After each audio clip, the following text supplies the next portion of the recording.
이번 컨텐츠에 어떻게 보면 큰 주제가 될 수도 있겠습니다. 정부가 자산, 즉 국채나 부동산 담보증권 MBS를 매입한다는 얘기입니다. 테이퍼링이니까 결국 테이퍼링은 금리 이자율이 올라간다는 얘기입니다.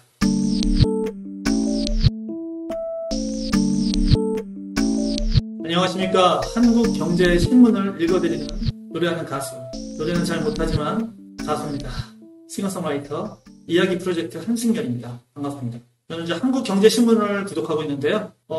구독하면서 개인적으로 이제 공부도 많이 하고 있는데, 저만 알기 좀 아쉬운 그런 정보들이 있어서 여러분과 같이 공유하고자 이렇게 용기 내서 컨텐츠를 만들게 됐습니다. 앞으로도 여러분, 구독, 좋아요 많이 해주시면 제가 용기를 내서 더더욱 좋은 기사를 가지고 여러분께 선보이도록 하겠습니다. 첫 번째 시간의 기사 내용은요. 사모펀드발 20조 기업 매물 쏟아진다입니다. 2021년 10월 5일자 차준호 기자님이 올렸습니다. 인플레이션 우려가 커지면서 금리 인상 기조가 본격화하자 사모펀드 운용사들이 보유 중인 기업을 매각하는 데 속도를 내고 있다고 했습니다. 여기서 사모펀드는 뭐냐? 뭘 사모한다, 누구를 사모한다 이런 게 아니고요. 공모주 모집한다고 그러죠. 공모주. 거기에 반하는 게 사모입니다. 사모펀드가 뭐냐면 프라이빗 에쿼티 펀드라고 해가지고요. 개인 자산을 이제 모아서 운영하는 펀드를 말합니다. 보통 특정수 이하, 예전에는 100인 이하로 딱 한정지었는데요. 특정수 이하의 투자자, 즉 기관 투자자나 고액 자산가들을 모집해가지고요. 비공개적으로 운영되는 펀드를 말합니다.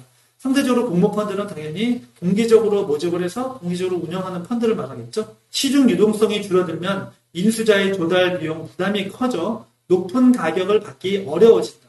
이에 따라 PEF들이 보유한 매물을 서둘러 쏟아내면 연말 인수합병 시장에 큰 장애가 설 것으로 전망된다. 4일 한국경제신문 자본시장 전문 매체 마켓인사이트에 따르면 PEF가 경영권을 보유한 기업 가운데 매각 절차가 진행되고 있거나 준비 중인 기업의 총 매각 가격은 20조 원에 달한다.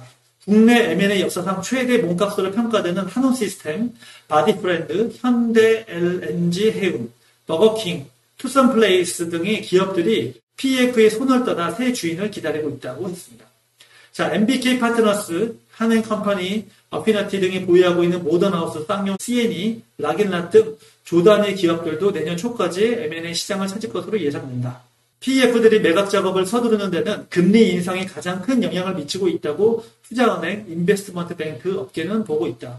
코로나19로 글로벌 유동성이 풍부해지면서, 즉 코로나19로 인해서 정부가 세계적으로 정부가 돈을 많이 시중에 풀었죠. 찍어가지고 풀어냈죠. 그런 유동성이 풍부해지면서 인플레이션 압력이 높아지자 한국은행을 비롯한 각국 중앙은행이 잇따라 긴축하드를 꺼내고 있다.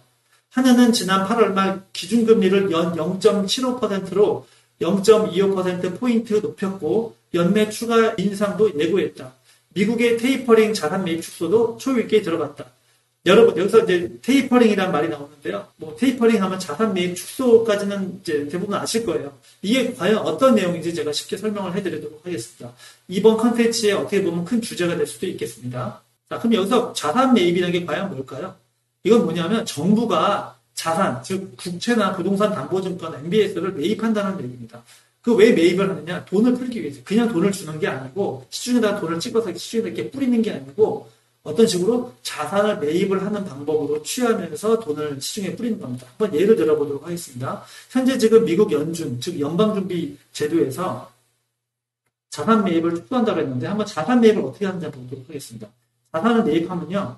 결국 그 자산을 이제 매입한 그 대상자가 있잖아요. 보통 그게 이제 금융기관이나 준정부기관인데요. 거기에 당연히 현금을 주겠죠. 달러를 주겠죠. 그러면 그 기관은 어떻게 될까요? 그 현금을 가지고 주식, 채권, 부동산을 또 투자를 하겠죠. 그러면 결국 주식, 부동산은 올라가겠죠. 상승을 하고 경기 회복의 효과가 일어나겠죠. 이게 바로 뭐냐? 바로 이거를 양적 완화라고 합니다. 양적 완화.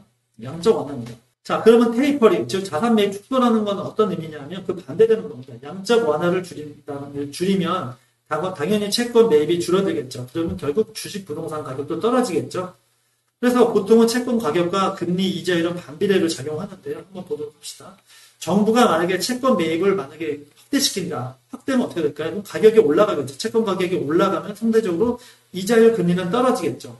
이게 바로 양적 완화의 효과고요. 그럼 이번에는 정부가 채권 매입을 줄인다, 축소한다 하면 어떻게 될까? 채권 가격이 떨어지겠죠. 그럼 이자율 금리는 올라가겠죠. 아까 그게 채권 매입을 추구한다는 게 테이퍼링이니까 결국 테이퍼링은 금리 이자율이 올라간다는 얘기입니다. 이게 가장 중요한 키포인트겠죠. 테이퍼링이 되면 이자율 금리가 올라간다. 내용 계속 이어가도록 하겠습니다. TEF는 금리와 투자 기간에 민감하게 반응하죠.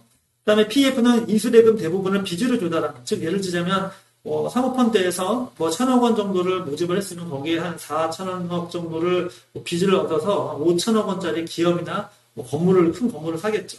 그래서 나중에 이거를 되도록 짧고 굵게 비싸게 1조 원에 팔아서 수익을 남기는 게 이제 사모펀드의 주요 목적이겠죠. 그래서 PF는 인수대금 대부분을 빚으로 조달하는 경우가 많아서 금리가 오르면 당연히 이자 비용이 증가하게 되겠죠. 또 하나는 금리가 오르면 어떻게 될까요? 사는 사람 인수자 입장에서도 자금 조달이 어려워지니까 더 어려워지겠죠. 비싼 가격에 팔 수가 없겠죠. 따라서 그렇기 때문에 유동성이 사라지면 인수자들도 자금 압박이 심해져 제값 쳐주기가 힘들어집니다. 따라서 PF의 수익률에 악영향을 미치는 것이다.